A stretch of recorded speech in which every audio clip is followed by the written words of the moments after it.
Because I'm not sure how this situation would end if he ends up bringing her here. And it would not be very wise. So she called him and he told her, give me 45 minutes so that I can take her home and drop her off. Her, meaning the woodpecker. He needed 45 minutes to drop the woodpecker off. 20 minutes passed by and he was now 5 minutes away. And I remember thinking to myself, wow, that was really fast.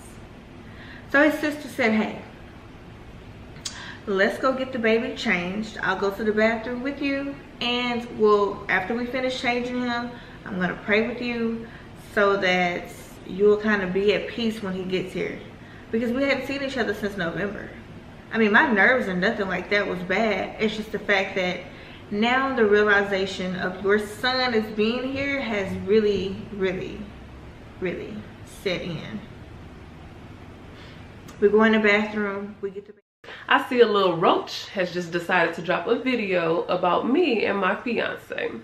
So I hear a lot of lies, you know. This person tends to lie so much, it's disgusting. You're upset right now because you got into it yesterday with one of your baby daddies, only because the man wants a freaking DNA test so he can put himself on child support. What is so wrong with that? We stay in Texas, sweetheart. You have to have a DNA test in order to put yourself on child support. The court system needs it. So what is so wrong with giving the man a DNA test?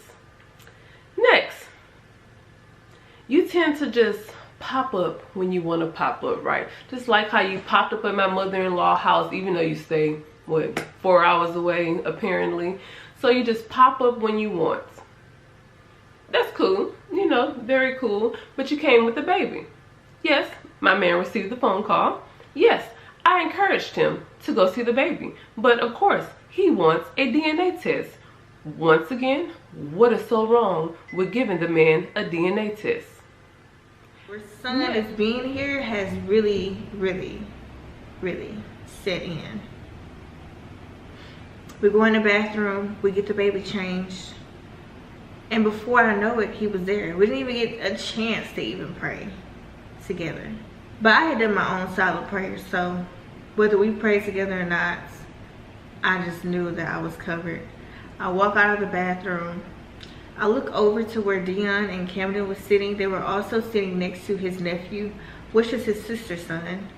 And he was sitting alone at a table right by us, dressed in all red. I believe he had on a red t-shirt and some red shorts. And everything else after that was very, very faint. It's a funny thing, like when you really have to face someone that has done so much damage to you, that has put you through a lot of hurt and pain, and then you finally see them for the first time, it's very awkward and weird for one, but then it's like you kind of look at them and you kind of feel sorry for them. Like, what went wrong in your childhood to the point where you feel like what you have done to me was acceptable, and what you have done to me you feel like I should accept it, and you feel like I should keep accepting it. I walked over to his table and I handed him my son, and he grabbed my son. He grabbed our son. I sat down, I started eating, I was laughing and enjoying good conversation with his nephew. I was picking up food off the floor that Dion was throwing on the floor, and I was cracking jokes with Cam. And every now and again, I would look over at him, not because I thought that he was some eye candy, because once a person like disrespects you on the level that he has disrespected me, you no longer view them the same. You no longer look at them the same. You actually look at them in complete disgust. But I wanted to see how he was bonding with our son, his one and only son. And instantly, it really looked like he was melting almost. It looked like, honestly, the best way I can put it, it looked like things was finally gonna change for me and my son. It really looked like maybe I was gonna get the level of respect that I deserve as his child's mother.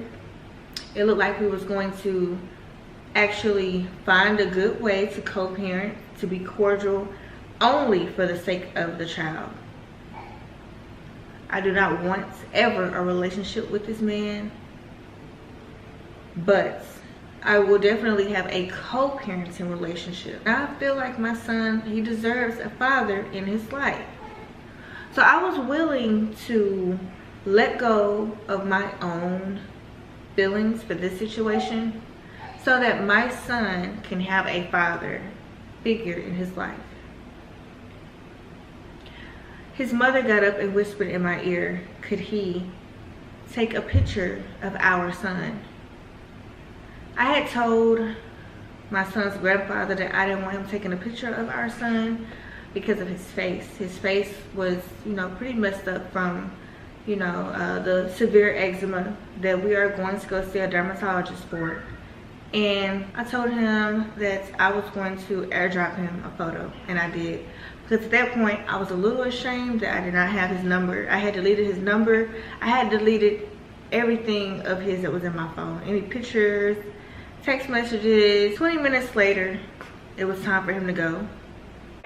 You've never met her, ever. So you go and research her up, find her on Facebook, and contact her, right? Just like you did his sister-in-law as well, okay? But you decide to Google her or Facebook her. You found her, so you decide to contact her and try to link up with her. Which, once again, I don't understand. Once a relationship is over, why are you researching someone's family to try to get in contact with them after the relationship is already over? You're supposed to be getting to know the family while in the family, but I guess you didn't have enough time to do that, so I don't know what to say. But I just find that to be very disrespectful, to be around here researching people's family and trying to get in contact with them that way. The only person you should be trying to contact is Rakan, the father of the child. That is the only person you need to be trying to contact. How is he going to contact you ever? Okay, you changed your number, you made that publicly known on the video, you moved, you blocked him on social media, so how is he supposed to ever contact you? How? So you're upset because he's bought a playpen with a bassinet and a changing table. He bought a car seat and a stroller, and you upset because it's staying here at our house for the baby? I'm confused. I'm confused. So he's not supposed to be, literally, he's not supposed to be prepared for the child to come? Is that it? So you can make another video saying, oh, you got my baby sleeping on a bed, or you got my baby riding around with no car seat. You prefer that, right? But I'm sorry, he's an adult. He's doing what he's supposed to do as a father. He's a father to two beautiful girls and to my two beautiful children as well. So why would he not take care of his child? But once again, it's just a narrative that you are trying to paint because you love to paint narratives.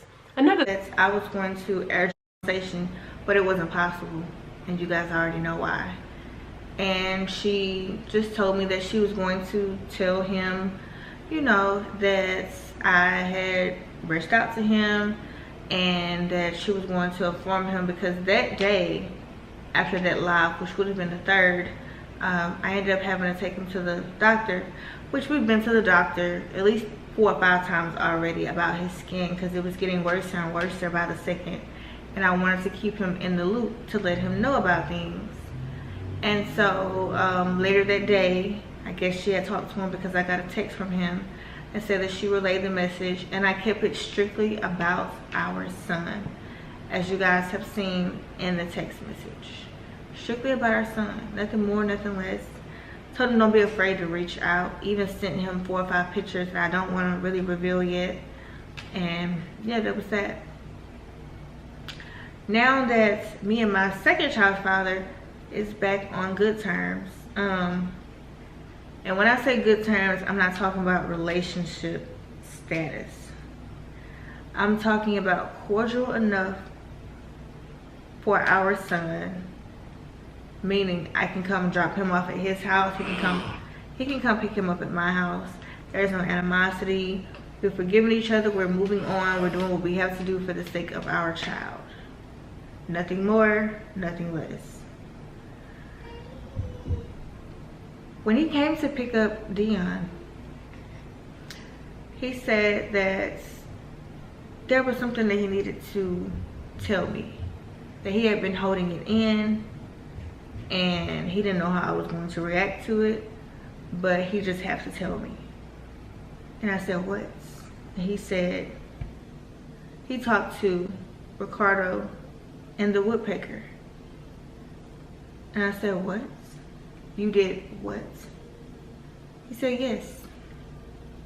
I talked to both of them. He had received a phone call from a blocked number, and when he answered it, it was the Woodpecker.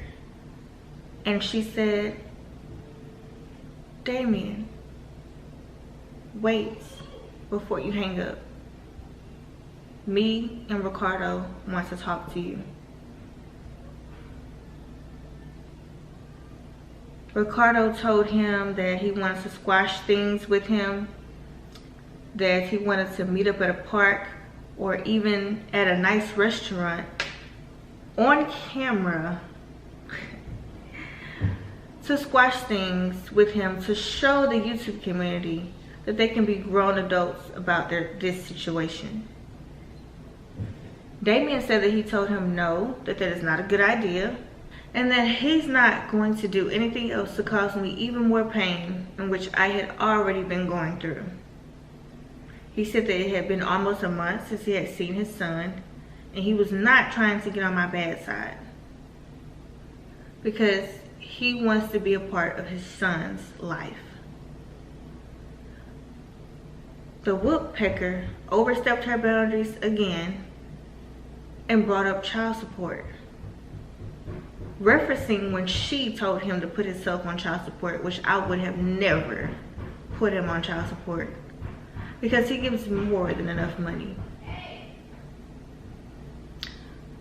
So Damien said that he told her and him that, well, Erica's not like that.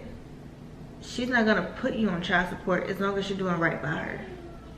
But if you're not doing right by her, then you're gonna have a major problem. He told Ricardo that he needed to step up. He congratulated Ricardo on a beautiful baby boy. And then that's when he said that he started hearing arguing in the background. Ricardo and the Woodpecker were into it. Yes. And he said that it was almost like they forgot that he was on the phone. That Ricardo started talking about how he didn't get any sales last month, how he barely made anything, and how things is really bad for him. And the Woodpecker said something about she doesn't know how she's gonna get school clothes. Yeah,